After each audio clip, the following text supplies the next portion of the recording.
markets fared last week. Now, the Wall Street, that closed last week on a high note, even though Friday was not all that positive for all the indices.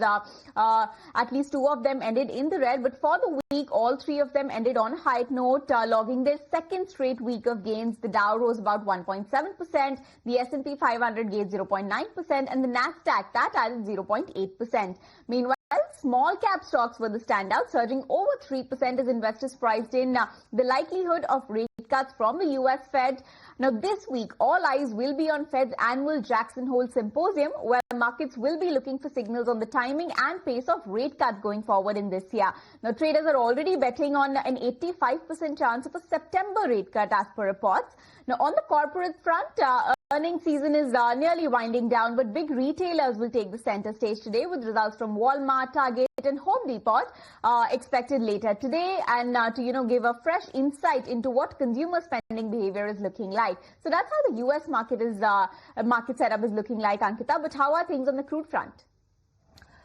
Well, absolutely. This is how the US markets ended the week. But as far as oil is concerned, oil prices slipped in early Asian trade on Monday as the United States did not exert more pressure on Russia to end the Ukraine war by implementing further measures to disrupt Moscow's oil exports after precedent from both the countries met on Friday. Brent crude futures dropped 32 cents or 0.4% to $65.53 a barrel.